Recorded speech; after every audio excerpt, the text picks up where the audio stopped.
Morning. कहां तक बता दिए थे आप लोग को? परमाणु संरचना। हाँ, जल्दी बैठ जाओ।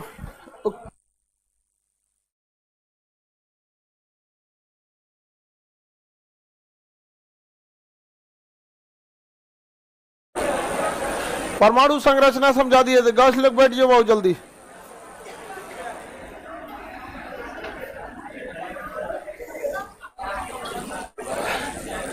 जहां तहां एडजस्ट हो जाओ बाबू, बैठ जाओ। तुम तो इतना छोटा सा है न्यूट्रॉन, कोई दिक्कत नहीं ना।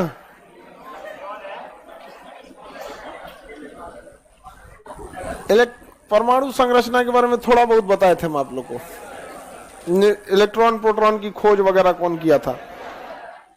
केमिस्ट्री में लिमिटेड चीजें पढ़नी है आप लोग को, और वहीं से क्वेश्चन ज्यादा आता है। जैसे परमाणु संरचना से ये क्वेश्चन पक्का आएगा, मेटलर्जी से आता है, हाइड्रोकार्बन से आता है। तो आपको फिक्स एरिया पता होना चाहिए कहाँ है। आप लोग से ज्यादा रिएक्शन से क्वेश्चन नहीं आता है। और लड़का सब ना केमिस्ट्री मतलब रिएक्शन समझता है सब। आप नीट और जेई के थोड़ी हैं जो आप लोग से रिएक्शन से रिलेटेड क्वेश्चन पूछेगा। कितना क्वेश्चन पूछता है कि आपको रिएक्शन बैलेंस कीजिए? गधा 4-5 तो पूरा केमिस्ट्री से पूछता है।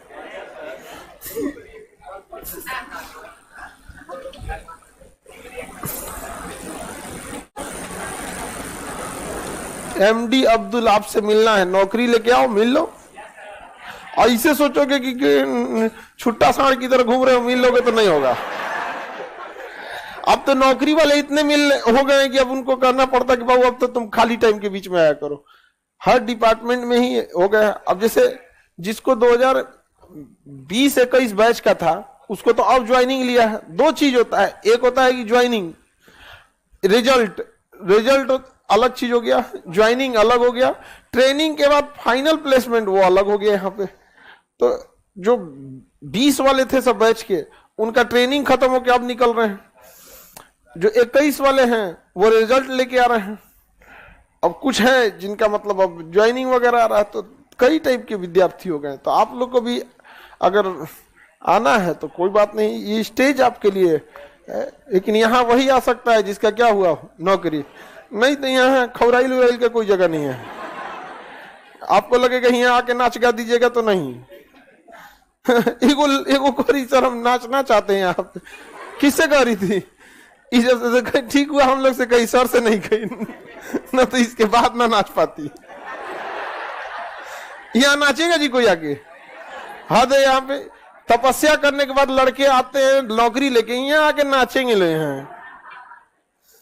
तो उसको आराम से बोला कि सर से गलती से भी मत करना, दिक्कत हो जाएगा। 6 नंबर हॉल में नाचना पड़ेगा।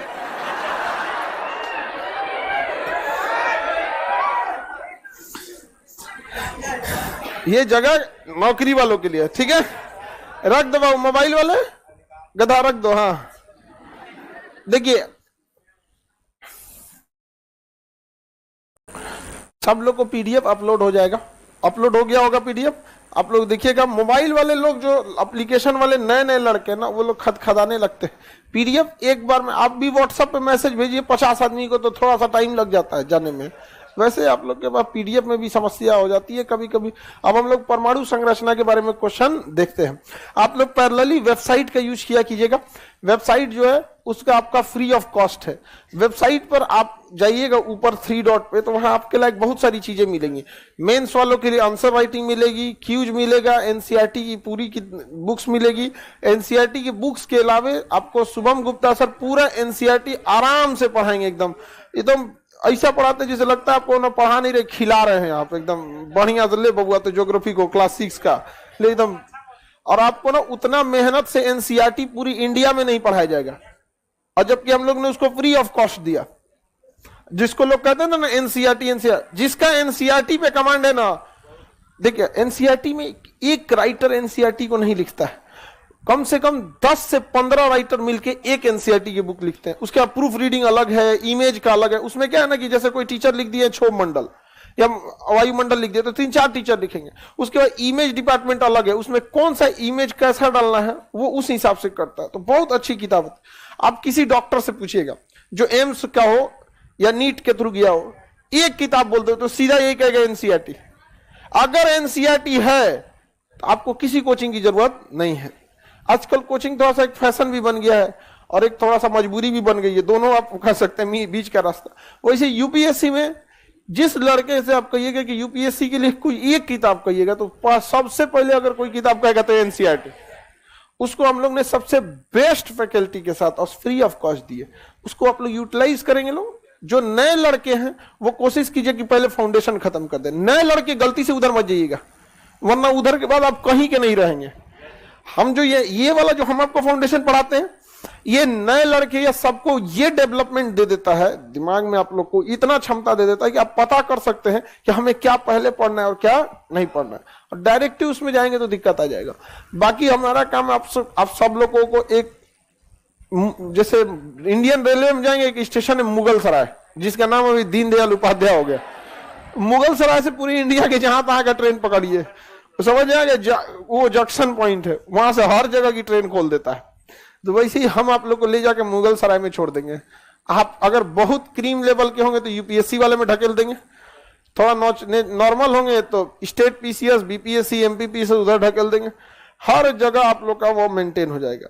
लेकिन यहां पे अगर आप मजाक कीजिएगा तो इसके बाद आपको संभलने का कोई रास्ता नहीं मिलेगा, कोई रास्ता नहीं। यहां नहीं समझ में आया तो दिमाग में बैठा लेना कि नहीं समझ में आएगा। चलिए, तो हम आपको परमाणु के बारे में बताए थे। जे थॉमसन ने परमाणु की खोज, जे थॉमसन ने परमाणु मॉडल का तरबूजा मॉडल दिया था। किस किरण का प्रयोग किया?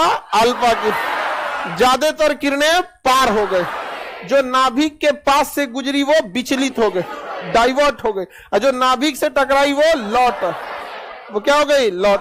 परमाणु का नाभिक खोखला या ठोस? ठोस।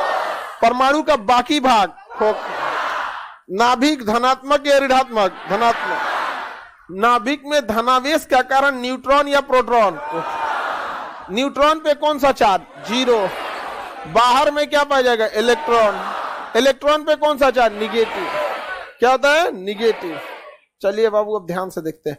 नाभिक हो गया, नाभिक के अंदर प्रोटॉन और न्यूट्रॉन, प्रोटॉन और न्यूट्रॉन। इलेक्ट्रॉन क्या करते हैं? चक्कर लगाते हैं।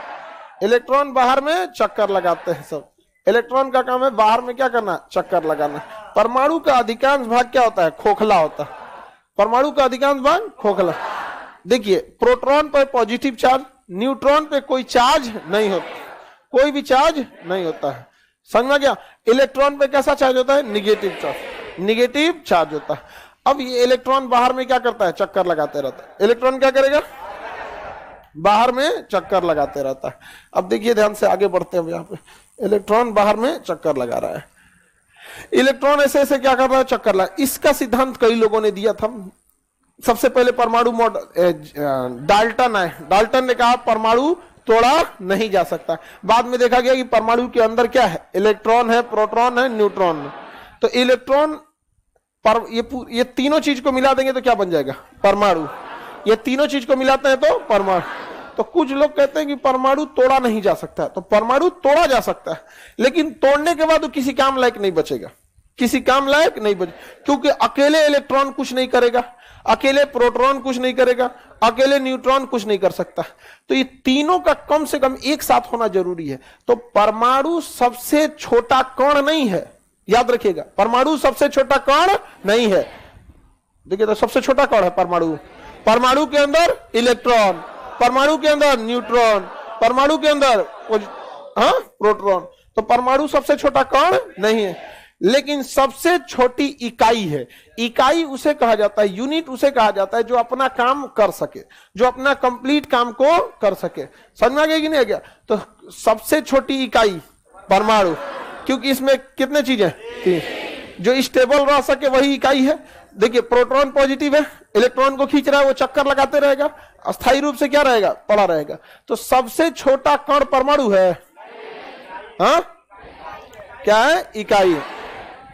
पदार्थ का सबसे छोटा कण परमाणु नहीं है, लेकिन सबसे छोटी इकाई क्या है? परमाणु। इकाई मतलब जो अपना पूरा काम कर सके। जैसे कोई हॉस्पिटल है, उसमें एक ओपीडी है। ओपीडी मतलब आउटर पेशेंट डिपार्टमेंट होता है। आया, पर्ची कटाया, हमारा हाई हो गया, और उसी में ऑपरेशन थिएटर है, उसी मेडिसिन है। तो हम ये कह सकते हैं कि एक यूनिट है। क्या है? यूनिट है। और उसी में जांच का भी है, तो क्या कह सकते हैं? यूनिट। अब पता चल रहा है कि आया पेशेंट, उसके लीवर में गड़बड़ी है, जांच के लिए दूसरे अस्पताल में भेजा, तो यूनिट नहीं है। अगर उसी अस्पताल में जांच हो गया, उसी अस्पताल में ऑपरेशन हो गया, तो एक क्या बन गया? यूनिट। उसी तरह परमाणु सबसे छोटा यूनिट क्या होगा? परमाणु। क्योंकि पूरे केमिस्ट्री में तीन चीज जरूरी है, electron, proton, neutron. Electron, proton, neutron, ये हर जगह पाए जाएंगे। जैसा हमारे शरीर में भी इलेक्ट्रॉन, प्रोटॉन, न्यूट्रॉन। तो हम अब एक केमिस्ट्री की एक यूनिट बनाने के लिए कितने चीजें चाहिए? Electron, proton, neutron. तो हमारे शरीर में भी है, हर जगह मिलेगा। आप लोहा ले लीजिए, कहीं में मिले, लेकिन सबसे छोटा कण जहां ये तीनों मिलेगा, परमाणु। क्या है? परमाणु। परमाणु है। अब ये परमाणु का मॉडल डिसाइड किया गया। तो ये वाला जो अल्फा प्रकीर्णन की खोज किसने किया था? रदरफोर्ड। तो रदरफोर्ड ने तो कई चीजें बता दी कि परमाणु का अधिकांश भाग खोखला होता है, इलेक्ट्रॉन बाहर होता है, प्रोटॉन बीच में होता है, न्यूट्रॉन भी बीच में होता है। ये सारी चीजें बता दिया गया। अब ये इलेक्ट्रॉन ससुरा चक्कर क्यों लगाता है, इसके बारे में आई। तो मैक्सवेल नामक एक विद्वान थे, उन्होंने कहा था कि जब भी कोई चीज चक्कर लगाता है ना, तो अपनी ऊर्जा को खोते रहता है। अपनी ऊर्जा क्या करता है? खो देता है। तब उस हिसाब से ना उन्होंने कहा कि अगर कोई चीज चक्कर लगा रहा है तो लगातार अपनी ऊर्जा में कमी कर रहा है। तो जब कोई चीज अपनी ऊर्जा में कमी करता है, तो इलेक्ट्रॉन भी क्या करता है? चक्कर लगा रहा है, अपनी ऊर्जा में वो भी क्या करेगा? कमी करे। तो जब ऊर्जा में कमी करेगा तो एक समय आएगा ऊर्जा खत्म भी हो जाएगा कम करते करते, तो इलेक्ट्रॉन कहां गिर जाएगा? नाभिक में। अब प्लस माइनस मिलके नष्ट कर लेंगे एक दूसरे को। तो क्या यह परमाणु मॉडल सक्सेस होगा? तो मैक्सवेल का विद्युत चुंबकीय सिद्धांत सक्सेस हुआ? नहीं। जे थॉमसन का तरबूजा, हाँ, अल्फा प्रकीर्णन रदरफोर्ड का जितना बताया उतना सही था, लेकिन उसके आगे वो बता नहीं पाए। तब आए बोरबरी। कौन है? बोरबरी। लाइव वाले ध्यान से देखते रहिए, बोरबरी आए। एक कह रहा है कि सर लाइव में सही है या ऑफलाइन पटना में ठीक है। देखो बाबू, दोनों चीजवा सेम है। जो हम यहां पढ़ा रहे हैं वही तुम यहां बैठ के पढ़ोगे। हम वीओडी नहीं देते हैं कि स्टूडियो में बैठ के पढ़ा दे। स्टूडियो में पढ़ाने और यहां पढ़ाने में अंतर होता है। यहां जो पढ़ाया जाता है ये ज्यादा नेचुरल रहता है। स्टूडियो में क्या होता है ना, कभी कोई डाउट कोई पूछने वाला है नहीं, सामने रहते हैं सब। तब अब जितने आप लोग जो डाउट पूछेंगे उस वो सारा टीचर यहाँ पे भी डाउट क्लियर हो गया रहता है, तो वो ज्यादा सही है। अगर घर की आर्थिक स्थिति एकदम खराब है तो वहीं से पढ़िए। मीडियम लेवल का है लेकिन पटना नहीं आ सकते हैं तो अपने डिस्ट्रिक्ट में एक कोई रूम ले लीजिए, वहां रूम सस्ता मिल जाता है। 800-1000 रुपए में ना अपने डिस्ट्रिक्ट में मिल जाता है। अरे डिस्ट्रिक्ट में, गांव में आराम से मिल जाता है। आप कौन लंदन में रहते हो क्या? अरे गधा कहीं का 2000 रुपया में पटना में रूम मिलता है, तो तुम्हारे गाँव में का 4000 में मिलेगा? 1000 रुपये में आराम से मिल जाता है। तो आप जिस डिस्ट्रिक्ट के हैं, या तो ब्लॉक में चले जाइए जहां पे पढ़ाई का माहौल है, या डिस्ट्रिक्ट में चले जाइए। सैटरडे संडे घर भी चल जाएंगे साइकिल चला के। और अगर ठीक ठाक पैसा दे सकते हैं, साल 1.5 साल सरवाइव कर सकते हैं, तो पटना आइएगा। जरूरी नहीं कि पटना आने का मतलब है कि आपका रिजल्ट हो ही जाए। यहां से कोई ऐसा बर्बाद होता है कि दूसरा उसके लिए कोई रास्ता नहीं बचता। एक से एक यहाँ एक लड़का शुरू में आया था ना, मतलब अब पता नहीं अब क्या हाइयो है कि सुसाइड तो ना कर लिया। वो जब शुरू में आया था ना, तो उसको भीड़ गया ना। एक मार्केटिंग वाले नहीं होते हैं सब, 2 आदमी को जोड़िए आपको इतना पैसा मिलेगा, 3 आदमी को जोड़िए इतना पैसा मिले। हाँ, नेटवर्क में बेचारा उसमें जुड़ गया, वहां पे उसका पैसा वैसा फंसा दिए सब। अब वो जोड़ने ओढ़ने के चक्कर में 1.5 साल बर्बाद हो गया। अभी वो काम खत्म हो गया उसका, वो कभी नहीं कर सकता। तो ये सब नौटंकी में मत पड़िएगा, आपको दिक्कत नहीं आएगा। चलिए देखिए बहुत ध्यान से, तो जहां मन है आप लोग का वहां पढ़िए। बोरबरी आए। कौन है? बोरबरी। बोरबरी ने सिद्धांत दिया, उन्होंने कहा कि हर इलेक्ट्रॉन जो है अपनी कक्षा में अगर चक्कर लगाएगा, जैसे ये वाला इलेक्ट्रॉन अपनी कक्षा में चक्कर लगा रहा है, और ये वाला इलेक्ट्रॉन अपनी कक्षा में चक्कर लगा रहा है, वैसे ये इलेक्ट्रॉन अपनी कक्षा में चक्कर लगा रहा है। अब एक बात बताइए, आप अगर क्लास 7 में पढ़ते हैं, कोई लड़का क्लास 7 में पढ़ता है, तो उस क्लास 7 में वो ऑथराइज जिस बेंच पे चाहे बैठ सकता है। उस क्लास 7 में उसको एंट्री के लिए कोई परमिशन की जरूरत नहीं है। लेकिन अगर क्लास 7 को छोड़कर क्लास 8 में घूम रहा है, तो लोग उस पर नजर रखेंगे, रे ससुरा तो नहीं थी, इन्हें कौन सी चक्कर पकड़ करने आया है। अमूमन लड़का क्लास छोड़ के दूसरे क्लास में जा रहा है तो चक्करे पकड़ करने जा रहा होता है। समझ आ गया नहीं आ गया? आप लोग को समझ में आ रहा है? ऐसा नहीं है कि आप लोग सोचिए क्लास 7 का है ये, 6 में क्या कर रहा है। अरे वो सोच रहा 6 में है चक्कर पकड़ करने के लिए, लाल पीला हरा के चक्कर में। आप लोग गए कि नहीं इस क्लास से उस क्लास?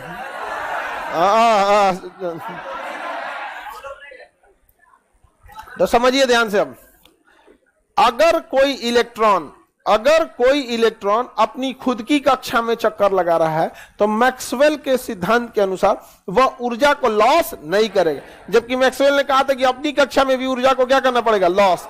बोरबरी ने कहा कि यदि अपनी कक्षा में चक्कर लगा रहा है तो उसकी ऊर्जा लॉस नहीं होगी। तो कोई इलेक्ट्रॉन अगर अपनी ही कक्षा में चक्कर लगाएगा तो क्या इसकी ऊर्जा लॉस होगी? नहीं होगी। समझ में आ गया कि नहीं आ गया? लेकिन अगर इसे सूर्य इधर जाएगा और चक्कर लगाएगी तो इसकी ऊर्जा लॉस होगी, ऊर्जा में कमी आएगी। जब ऊर्जा समाप्त होगी तो वापस गिरेगा अपनी कक्षा में। अब अपनी कक्षा में ऊर्जा की जरूरत है नहीं। तो जब भी कोई इलेक्ट्रॉन अपनी कक्षा से छोड़ता है दूसरी कक्षा में तो ज्यादा देर नहीं रह पाता। हथवा रगड़ देते हैं ना इसे, तो इलेक्ट्रॉन अपनी कक्षा को छोड़ के दूसरी कक्षा में चला जाता है, लेकिन वो ज्यादा देर तक हथवा गर्म नहीं रह पाता है, फिर वापस वो कहाँ चलाता है, अपनी कक्षा। रेडियम पे टॉर्च जलाइएगा ना, टॉर्च रेडियम आता है घड़ी उड़ी में, उसमें टॉर्च जलाइएगा ना तो आधा घंटा तक चमकेगा। क्या है? आधा घंटा तक चमकेगा। क्यों चमक रहा है भैया? उसकी निचली कक्षा का इलेक्ट्रॉन टॉर्च की रोशनी से ऊर्जा लेके अपनी कक्षा को छोड़ के कहां चल गया है? ऊपरी कक्षा में, अपने से उच्च कक्षा में चला गया। लेकिन चला तो गया है, लेकिन धीरे धीरे उसकी ऊर्जा में क्या होगी? कमी आएगी। और जब ऊर्जा समाप्त होने लगेगा तो वापस अपनी कक्षा में चला आएगा। तो मैक्सवेल का सिद्धांत ज्यादा सक्सेस था कि बोरबरी का? अपनी कक्षा में घूमने के लिए ऊर्जा की आवश्यकता है नहीं। जब कोई इलेक्ट्रॉन अपनी कक्षा को छोड़कर उच्च कक्षा यानी ऊपरी कक्षा में जाता है तो क्या वो वहां अस्थायी रूप से रह सकता है? नहीं रह सकता है, ऊपरी कक्षा में नहीं रह सकता। क्या वो कोई ऊपरी कक्षा का इलेक्ट्रॉन अपने से निचली कक्षा में जाता है तो क्या हमेशा वहां रह सकता है? नहीं रह सकता है। जब कोई भी इलेक्ट्रॉन अपने से बड़ी वाली कक्षा में जाएगा तो उसे बाहर से ऊर्जा की आवश्यकता होती है। क्या होती है? बाहर से ऊर्जा की आवश्यकता होती है। रेलवे में क्वेश्चन पूछा था, जब इलेक्ट्रॉन निम्न यानी निचली कक्षा को छोड़कर उच्च यानी ऊपरी कक्षा में जाते हैं तो ऊर्जा ग्रहण करते हैं या त्याग करते हैं? गलत बता दिया। बाहर से ऊर्जा ग्रहण करते हैं तब वो उचली कक्षा में जाते हैं और वहां जाकर ऊर्जा का त्याग करते हैं। और जब ऊर्जा समाप्त होती है तो अपनी कक्षा में वापस आते। वो जाने के लिए पूछ रहा है, तो बताइए उच्च कक्षा में जाने के लिए बाहर से ऊर्जा देना पड़ेगा या नहीं? बिना बाहर से ऊर्जा दिए कोई निम्न कक्षा का इलेक्ट्रॉन जंप मार के उच्च कक्षा में जा सकता है? इसे जंप कराने के लिए क्या करना पड़ेगा? बाहर से ऊर्जा। तो बाहर से ऊर्जा कैसे दीजिएगा? रगड़ दीजिए, नहीं तो टॉर्च जलाइए, हीट कीजिए, गर्म कीजिए, इलेक्ट्रिसिटी दीजिए, कुछ भी दीजिए, तभी क्या कर सकता है? जा सकता है। किसी लाइट को देखिएगा, बल्ब को लाइट जला देंगे तो लाइट जलेगा, जला देंगे तो क्या होगा? लाइट जलेगा। लेकिन बंद करने के बाद भी कुछ देर तक लाइट वह जलते रहेगा। देखें हेलोजन वगैरह कई चीजें देखे होंगे। तो क्यों? उसका इलेक्ट्रॉन क्या हो गया था? उच्च कक्षा में जा चुका था, इलेक्ट्रिसिटी की वजह से उच्च कक्षा में जा चुका था। लेकिन जैसे इलेक्ट्रॉन खत्म हुआ वो उच्च कक्षा को छोड़ के आएगा।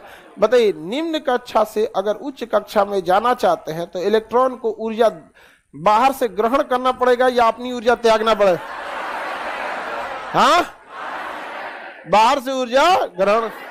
अच्छा, अगर कोई बाहरी कक्षा का इलेक्ट्रॉन है, बाहरी कक्षा का इलेक्ट्रॉन वो चाहता है कि निम्न कक्षा में जाएं, तो अपनी ऊर्जा को त्यागना पड़ेगा। अपनी ऊर्जा को त्यागना। इसको बहुत ज्यादा ठंडा कर दीजिए या इसकी ऊर्जा निकाल दीजिए तो ये क्या करेगा? चला जाएगा कहां पे? निम्न कक्षा में। लेकिन वापस जब इसको नेचुरल टेम्परेचर मिलेगा तो चलाए, वापस अपनी कक्षा में चलाए। यानी अगर अस्थाई बने रहना है तो किस कक्षा में? अपनी कक्षा में। अस्थाई बने रहना है तो अपनी कक्षा। उच्च कक्षा में जाना चाहते हैं तो ऊर्जा का ग्रहण, निम्न कक्षा में त्याग। इसे ऐसे समझिए, आप 10th में पढ़ते हैं, चाहते हैं 11th में जाना तो एनर्जी लेना पड़ेगा, एक्स्ट्रा नॉलेज लेना पड़ेगा, तो आप जाएंगे 11th में, वापस आइए अपनी जगह पे 10th में। आप चाहते हैं कि ना हम 9th में जाएं तो दिमाग को लॉस कर दीजिए, मूड़ी लड़ा लीजिए, फेल हो जाइए, ऑटोमेटिक चल जाएंगे 9th में। कहां चल जाएंगे? 9th में। अब टेंशन फ्री रहना चाहते हैं तो अपनी कक्षा में रहिए। टेंशन फ्री रहेंगे। तो कोई भी इलेक्ट्रॉन, इस हिसाब से बोरबरी ने जो मॉडल दिया था उसमें कोई भी इलेक्ट्रॉन अपनी ही कक्षा में क्या रह सकता है, अस्थाई रह सकता है। उच्च कक्षा में जाएगा तो बाहर से ऊर्जा लेना पड़ेगा, निम्न में जाएगा तो त्यागना पड़ेगा, त्यागना पड़ेगा। लेकिन निम्न में भी अस्थायी रूप से नहीं रहेगा, जैसे त्याग दिया तो चल गया, लेकिन जैसे स्थिति सामान्य होगी वापस वो अपने नेचुरल पोजीशन पे आ जाएगा। यानी अपनी कक्षा को छोड़कर दूसरी कक्षा में आप अस्थायी रूप से नहीं रह सकते। कितना बढ़िया रेडियम ले लीजिए, वो चमकेगा ज्यादा देर नहीं, 2 घंटा 4 घंटा 5 घंटा बाद वो क्या होगा, वापस आएगा, वापस अपने जगह पे चला आएगा। कोई दिक्कत है किसी को? तो बोरबरी का मॉडल सक्सेस हो गया कि नहीं? अब बताइए इलेक्ट्रॉन, ये वाला इलेक्ट्रॉन इसमें क्यों नहीं गिर जाता है? वो अपनी कक्षा में अस्थायी रूप से घूम रहा है। अपनी कक्षा में क्या कर रहा है? घूम रहा है। अपनी कक्षा में घूमने में एनर्जी लॉस होती है? क्यों नहीं लॉस होती है? क्योंकि दोनों एक दूसरे को खींच रहे हैं। जब दोनों एक दूसरे को खींच रहे हैं तो वो क्या होते रहते हैं, घूमने रहते हैं, बैलेंस में घूमते रहते हैं। अब बात यहां ये आ जाती है कि हमारी कक्षा कौन आपकी कक्षा है और कौन आपकी कक्षा नहीं है। जैसे हम आपसे कहते हैं 5वां नंबर का इलेक्ट्रॉन दूसरी कक्षा में घूम रहा है, तो उसकी अपनी कक्षा है कि नहीं है? ये तो समझ में आ गया आप लोग को कि अपनी कक्षा में घूमेगा तो ऊर्जा की जरूरत नहीं है, उच्च कक्षा में गया तो ऊर्जा की जरूरत है, निम्न गया तो लॉस करना पड़ेगा। लेकिन कौन सा इलेक्ट्रॉन की कौन सी कक्षा है? जैसे हम कहते हैं दूसरा नंबर इलेक्ट्रॉन किस कक्षा में, 8वां नंबर इलेक्ट्रॉन किस कक्षा में, 13वां नंबर इलेक्ट्रॉन किस कक्षा में? समझ में आ गया कि नहीं आ गया? तो देखिए बोरबरी ने इसके लिए कहा था कि अगर आप कक्षा की संख्या, कक्षा यानी ऑर्बिट, कक्षा मतलब ऑर्बिट, अगर ऑर्बिट की संख्या को क्या मान दे, ऑर्बिट की संख्या क्या मान ले, एन, तो कक्षा की जो इलेक्ट्रॉनों की संख्या होती है वो होती है 2n²। क्या होगी? 2n²। ये फॉर्मूला है। n क्या है? कक्षा की संख्या। बकलोलिया इधर देखो, पीडीएफ में मत देखो, उसमें नहीं मिलेगा। कितना बार समझाएं? पीडीएफ जो देखेगा सत्यानाश हो जाएगा, एकदम गारंटी। आप कितना तेज है क्या नहीं है, आपके पास कैसा पीडीएफ है कोई माने रखे, आपके दिमाग में कितना है, जो डाउनलोड है एग्जाम में यही आने वाला है। आप लोग का है मतलब कॉन्फिडेंस रहा कीजिए, पढ़िएगा, डाउनलोड हो जाएगा। बेचारी डरी हुई है कि सर बोलते हैं जगह नहीं है। 2n²। n क्या है? कक्षा संख्या। ये फॉर्मूला किसने दिया? बोरबरी। अगर हम पहली कक्षा की बात करेंगे तो n बराबर 1, दूसरी कक्षा के लिए n बराबर 2, तीसरी कक्षा के लिए n बराबर 3, चौथी कक्षा के लिए n बराबर 4। यही ना फॉर्मूला होगा। पहली कक्षा के लिए n बराबर 1, तो 1 का स्क्वायर 1, अब 1 × 2 2। दूसरी कक्षा के लिए n बराबर 2, 2 दूनी 4, 4 दूनी 8। तो दूसरी कक्षा में कितने इलेक्ट्रॉन? 8। तो 8 को इलेक्ट्रॉन दूसरी कक्षा में कितने क्या रह सकते हैं? अस्थाई। अब पहली कक्षा में 2, तीसरी के लिए n बराबर 3, 3 तरीके 9, 9 दूनी 18। यानी तीसरी कक्षा में कितने इलेक्ट्रॉन अस्थायी रूप से? 18। 18 के इलेक्ट्रॉन अस्थायी रूप से रह सकते हैं। अगर 19वां आया तो उसे छोड़ के जाना पड़ेगा। यदि ऊपरी कक्षा से एनर्जी लॉस करके आया है तो तब तक रहेगा जब तक उसे हीट या बाहर से एनर्जी नहीं मिल जाता, फिर वापस अपनी कक्षा में चल जाएगा। या निचली कक्षा से कूद के आया है तो लॉस करके वापस चल जाएगा। बीच में अब कोई नहीं बोलेगा। तुम बताओ अपनी चौथी कक्षा के लिए कितना? ये कैसे बता दी सब्जी? 32 सही बताइए। बता से लड़की सब ये पढ़ने में तेज हो गई। हम लोग के टाइम पे ना 3-4 को लड़कियां पढ़ती थी, उसके बाद उसको बोल दीजिएगा ये क्या होगा, ये माई चौथी में। समझ में आ गया कि नहीं आ गया? तो बोल रहे चौथी कक्षा तो बियाह वाला चौथी सोच लेगे, बियाह के बाद देखो चौथी जाता है ना। नहीं समझा तुम लोग? बियाह के बाद जाया जाता है। चलिए ध्यान से, अब लड़की जब भी पढ़ने लगी है सब। हम लोग के समय वाली नहीं पढ़ती थी, उतना नहीं पढ़ती थी, 1-2 थी सब पढ़ने में ठीक ठाक, बाकी सब कोनो खास मतलब नहीं। लेकिन अब खास करके कोरोना के बाद एजुकेशन का ग्राफ इतना तेज बढ़ा है जिसका कोई।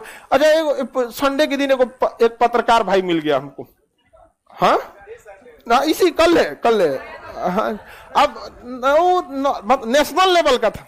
कह रहा सर शिक्षा तो शिक्षा माफिया के हाथ में आ गया। हम कह देखो, हम कह देखो देखो इसको, हम कह इधर आओ, सही बोल रहे हैं, शिक्षा माफिया के हाथ में आ गया। प्राइवेट लोग इतना काम कर रहा है शिक्षा माफिया। हम कह तो गलत का तो साथ नहीं देना चाहिए, कहा नहीं बिल्कुल नहीं दे रहे। हम कहते आप शिक्षा माफियों से दूर रहिए, अपने बच्चे को सरकारी स्कूल में पढ़ाइए, पढ़ाइए।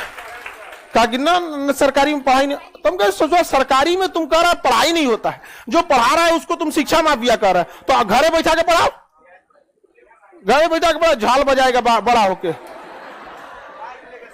हमारे पास आके नौटंकी करता है, नहीं समझा। हम बिहारी लोग हैं, अचानक धो देते हैं बढ़िया से, पते नहीं चलेगा, रे सोचो धो दिए यहाँ पे। ये कोई बात है?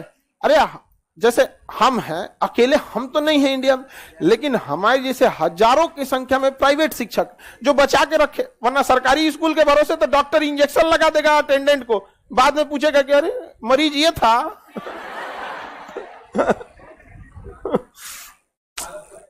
अरे बाप रे बाप, एक से एक रहता है। बताइए क्या जरूरत है नौटंकी करने की? हम लोग से अजरेला बिना क्या जरूरत है?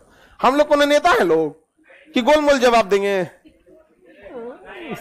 और स्पष्ट देंगे जवाब, और उसके बाद कहे, हम कहियो देते हैं कि आपको बुरा लगा होगा, लेकिन बुरा लगने के लिए बोले थे।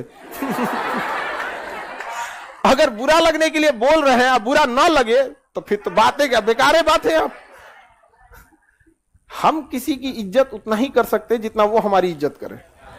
समझ में आ गया कि नहीं? किसी की इज्जत में हम सर झुकाए हैं और कोई गिरा हुआ समझ ले तो ये तो गलत बात है। यहां पर न्यू एजुकेशन पॉलिसी, अभी उसको रंग लाने में 10 साल लगेगा। न्यू एजुकेशन पॉलिसी को आगे बढ़ जाए। अब फॉर्मूला समझ में आ गया कि नहीं आ गया? बताइए, पहली कक्षा में 2, दूसरी 8, तीसरी 18, चौथा 2, 8, 18, 32, 2, 8, 18, 32, 2, 8, 18, कोई दिक्कत आपको वकील साहब? कोई दिक्कत नहीं ना? तो उसको हैंडीकैप के सीट से पीछे क्या भेज दिया लोग? इसमें सब हैंडीकैप लोग हैं आप लोग न, जो लोग बिना हैंडीकैप, मतलब थोड़ा बहुत में एगो काला बैठ गया था, कह रहा था कि हम भी हैंडीकैप में आएंगे। ये कोई बात है? टकला बैठ गया था एक तो, वो हैंडीकैप लोग वाली सीट में वो लोग ज्यादा डिस्टर्ब नहीं करिएगा लोग, ठीक है? आगे बढ़े। 2, 8, 18, 32 याद होगा? अच्छा, फॉर्मूला पूछेगा तो 2n स्क्वायर, 2n स्क्वायर। सकीबा खातून, सर मैं गवर्नमेंट टीचर हूं लेकिन बहुत ईमानदारी से पढ़ाती हूं। वेरी गुड बाबू, अच्छा बल लगा के पढ़ाइएगा। देखिए सारे लोग तो नहीं ना खराब हो सकते हैं। हम लोग के भी सरकारी स्कूल में कुछ टीचर ऐसे थे जिनको आज भी अगर कहीं पे मिल जाए ना चौराहे पे तो आदमी पैर छू के प्रणाम करेगा। लेकिन उसी सरकारी स्कूल में कई टीचर ऐसे मिलेंगे जिनको हम पहचानने से इनकार कर दे तो नहीं। हमारा एक तो, हम आपको क्या बता, टीचर हम कहने में उनको शर्म लगता है।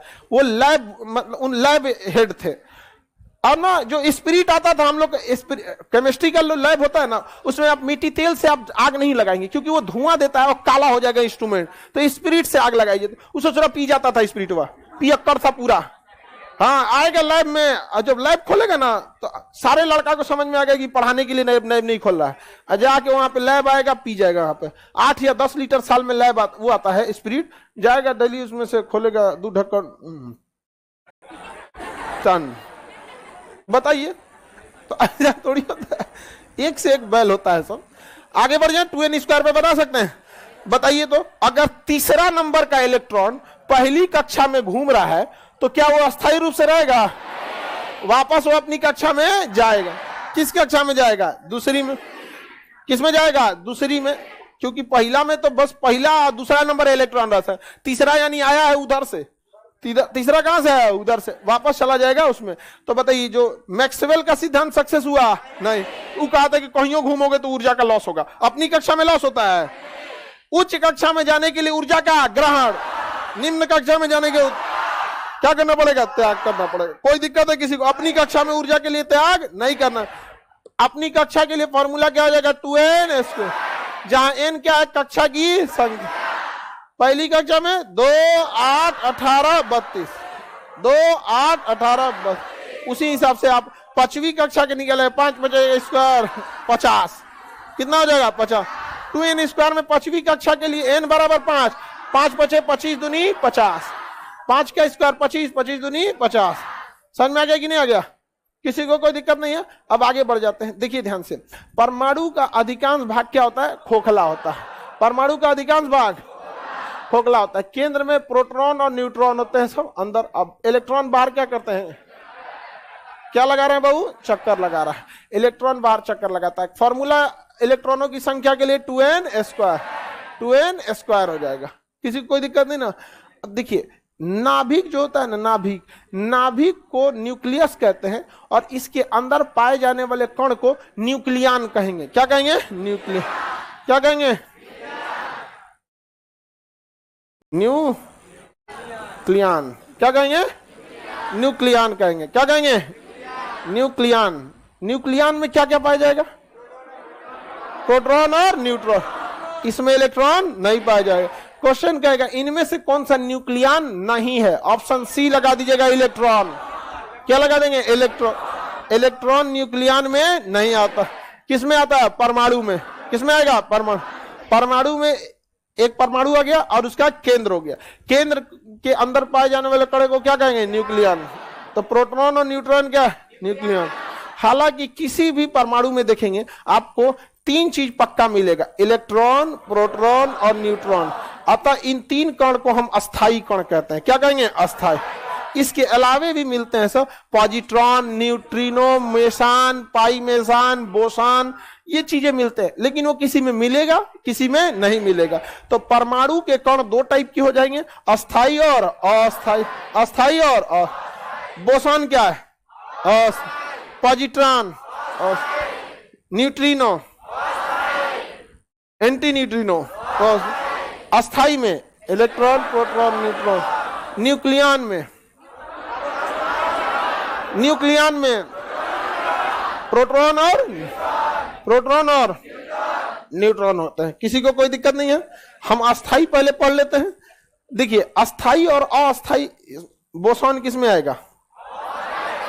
बोसॉन सत्येंद्र नाथ बोस ने खोज किया था। इसके नाम पर उन्होंने बोस के नाम पे क्या कर दिया? बोसान नाम रख दिया। आप लोग भी खोज करते तो अपने नाम पे रख सकते थे। समझ में आ गया कि नहीं आ गया? बकलोलियान।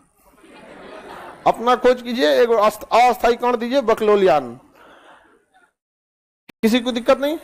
अब अगला समझिए, एंटी पार्टिकल किसे कहा जाता है? प्रतिकण। एंटी पार्टिकल या प्रतिकण। प्रतिकण क्या होता है समझिए, ऐसा कण जो एक दूसरे से दुश्मनी रखता है, उसी को क्या कहते हैं? प्रतिकण। प्रतिकण। जैसे महात्मा गांधी का प्रतिकण नाथूराम गोडसे। समझ में आ गया कि नहीं आ गया? एक दूसरे में क्या एंटी था। तो वैसे कण जो एक दूसरे को देखते नष्ट कर दे तो क्या हो जाएगा? लेकिन यहां पे गड़बड़ है, गांधी जी उसके लिए प्रतिकण नहीं थे। गांधी जी थोड़े ना कुछ किए रहते हैं, मुझे पूरे जीवन भर किसी को ना मारे। 80 साल के हो गए, जब चलल फिलल नहीं जा रहा था तो जाकर मार दिया। वैसे ही जाने वाले थे। उस साल उनको ना नोबेल पुरस्कार के लिए नामित किया जा रहा था। समझ में आ गया कि नहीं? अब मरे हुए व्यक्ति को नोबेल पुरस्कार नहीं दी, अब बात दिया महात्मा गांधी को। बताइए, आगे बढ़ जाते हैं।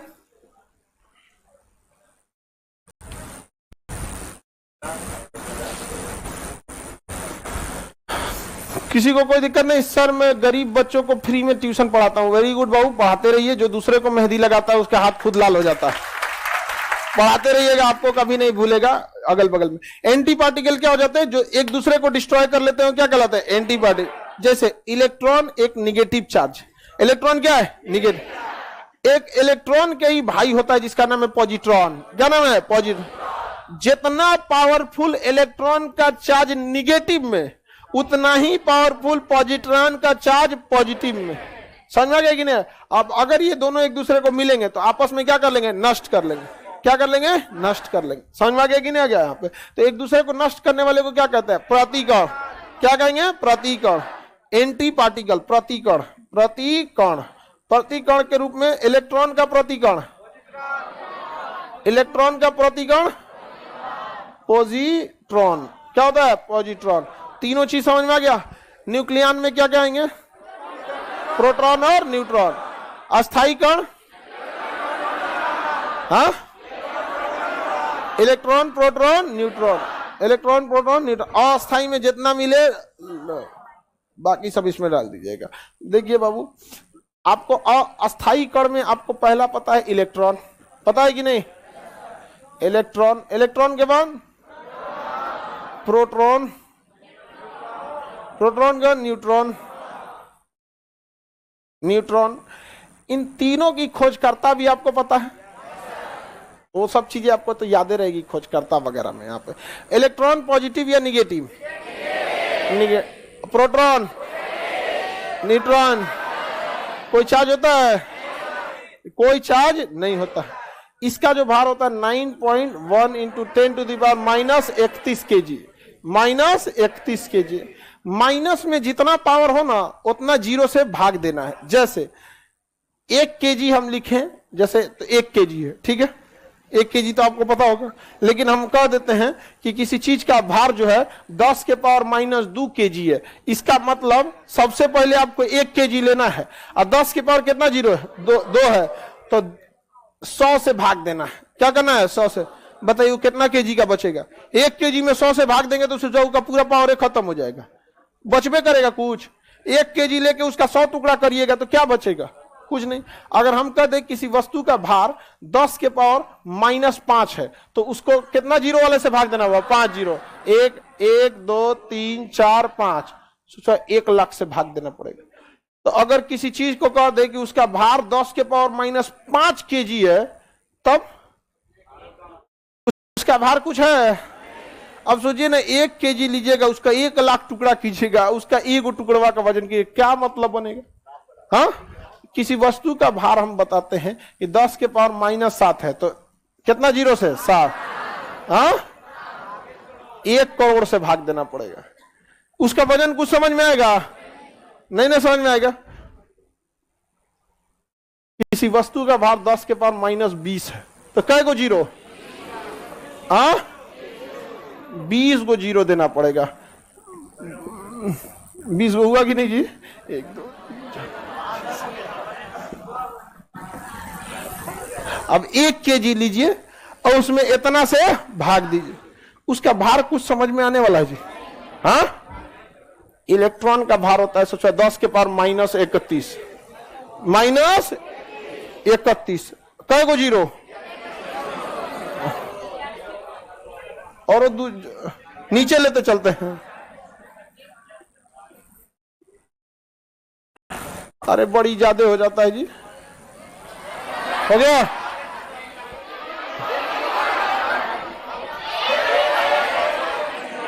एक हो गया। कितना भयानक भाग देना पड़ेगा? अरे छोड़ो गधो कहीं के, जीरो मत गिनो, हो गया समझो। 10 के पावर -31। इतना हल्का होता है कौन? इलेक्ट्रॉन। इलेक्ट्रॉन, लेकिन 1 kg नहीं ना होता है जी, 9 kg पर 31 गो जीरो। तो यहां ऊपर क्या लिखना पड़ेगा? 9 kg। तो 9 kg लीजिए और उसमें इतना जीरो से क्या कीजिए? भाग दीजिए। तो जिसको एक टुकड़ा बचेगा ना, वही भार किसका है? इलेक्ट्रॉन। तो इलेक्ट्रॉन कितना हल्का होता है, समझ में आ गया? तीनों अस्थाई कण में, तीनों के तीनों अस्थाई कण में सबसे हल्का कोई होता है तो इलेक्ट्रॉन। कौन होता है? इलेक्ट्रॉन। कितना हल्का होता है, समझ में आ गया? निकालने में हालत खराब हो जाएगा इसका। तौला कौन था ससुरा इसको? 1.6725 इंटू 10⁻⁻27 kg।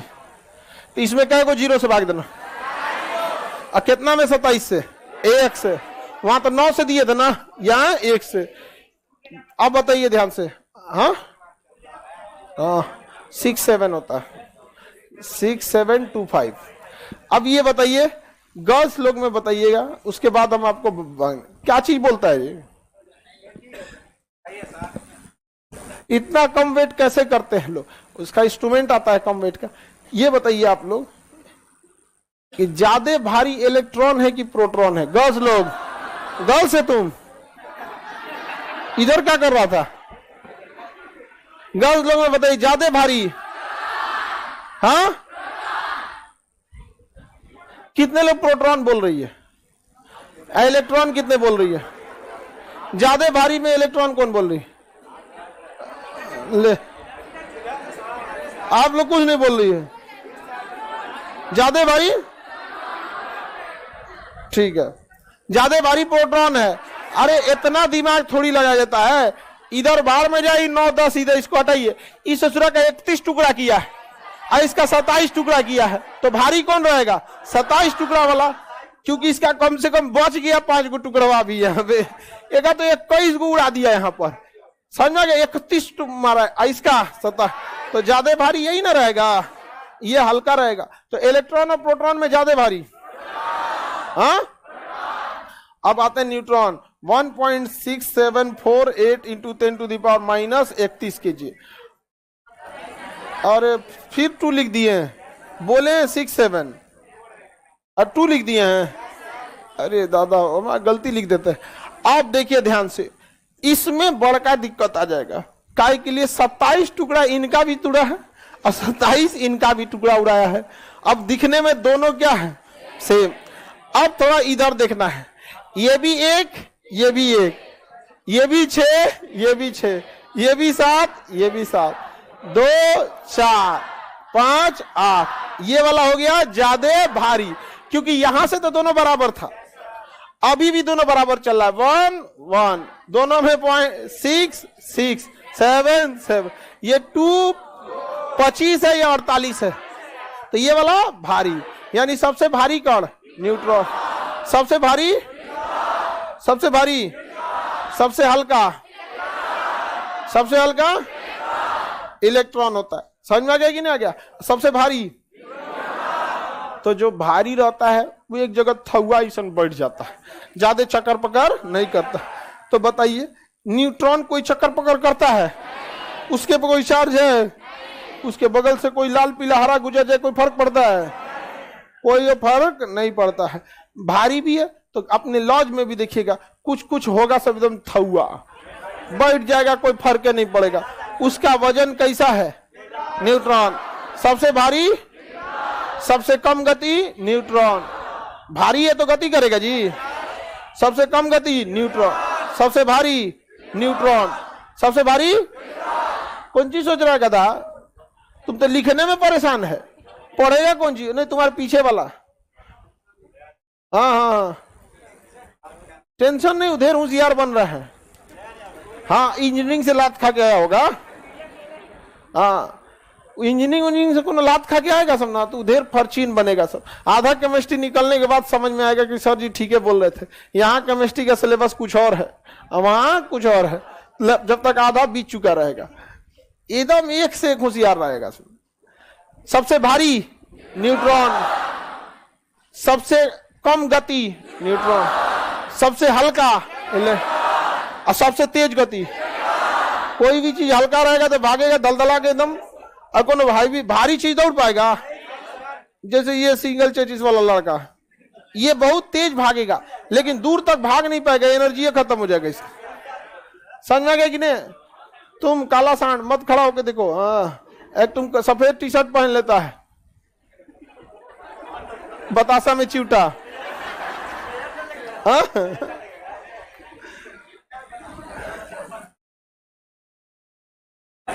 किसी को कोई दिक्कत नहीं।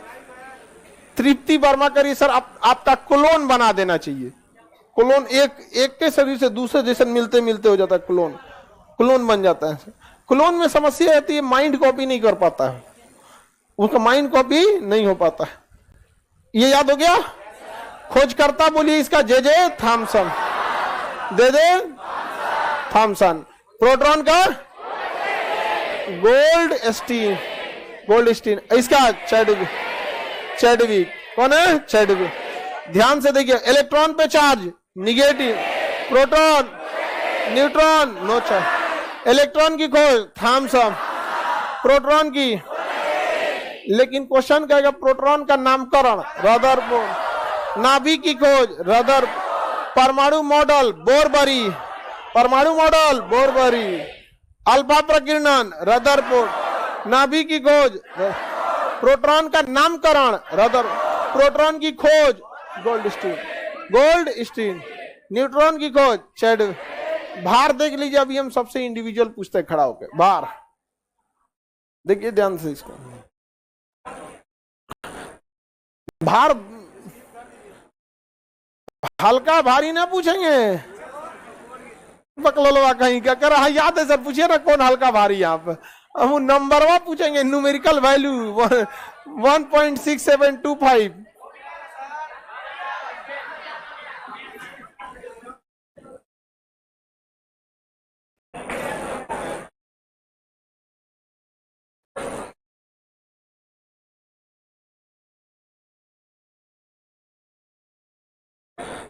केमिस्ट्री में सारे वैज्ञानिक का नाम याद करने में प्रॉब्लम होता है, जहां नहीं याद वहां कबीर, रहीम, तुलसीदास ये सब जोड़ देना।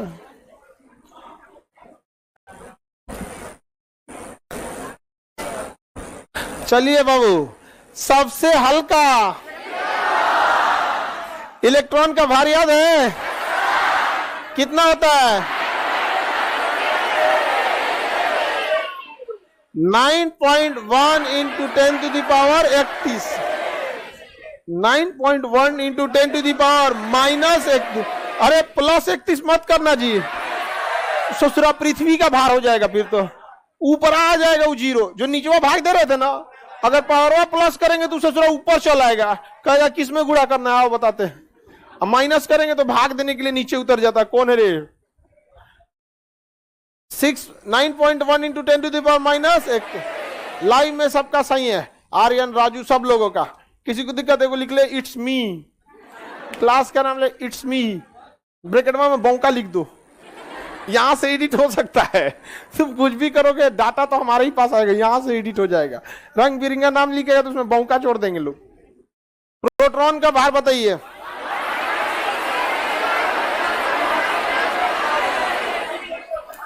(1.6725 10 to the power minus 27। 1.6725 to 10 to the power minus 27 minus 27। Neutron का 1.6748 into 10 to the power minus 27।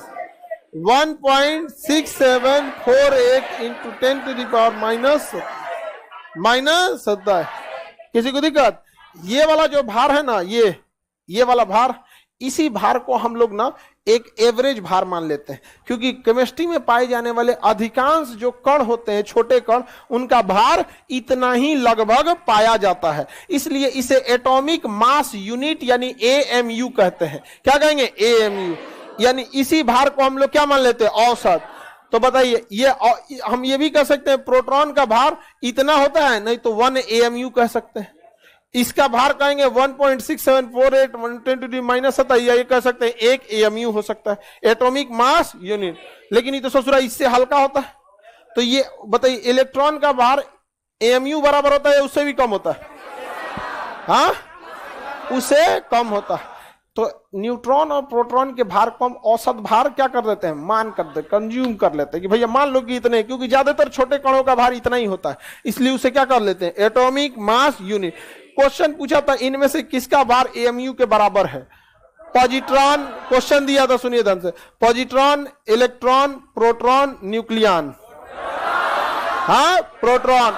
Nucleon कैसे होगा? सोचो, दोनों को जोड़ देंगे तो 2 AMU हो जाएगा। न्यूक्लियन में तो दोनों आएगा, और दोनों को जोड़ देंगे 2 AMU हो जाएगा। गड़बड़ा जाएगा, नहीं समझे? तो AMU मतलब क्या है? औसत। जैसे मान के चलिए हम यहाँ सबका वजन कराएं, सबका भार कराएं, औसतन वजन जो आएगा ना 55 kg आएगा। आप में से औसत जो आएगा, अरे ये सब 23 से 24 की मिलेगी। सब समझ में आ गया कि नहीं आ गया? ज्यादा वजन का थोड़ी रहेगी सब। यहाँ पे 2-4 लोग हैं, जैसे आपका 82, 60। चलिए ध्यान, तो हम औसतन वजन कितना मान लेते हैं? 55। कितना मान लेते हैं? 55। तो उसको हम मान लेते हैं, उसको कह देंगे कि स्टूडेंट मास यूनिट, SMU। क्या हो जाएगा? SMU। तो बताइए, इसमें से कितने लोग हाथ उठाइए जिनका भार SMU यानी स्टूडेंट मास यूनिट के लगभग बराबर है? 2-4 किलो आगे पीछे चलेगा, 2-4 किलो आगे पीछे चलेगा। ले तरीका। अच्छा, ये स्टूडेंट के लिए तब गड़बड़ा गया जी। 50 kg नहीं होगा, तो 55 नहीं। हम दूसरा बात, स्टूडेंट मास यूनिट को हम औसतन मानते हैं 50 kg वाले को। 5 kg आगे पीछे चलेगा। अब हाथ उठाइए। हाँ देखो, ध्यान से देखो यहाँ पे, यानी स्टूडेंट के लिए औसतन मान कितना है? 50।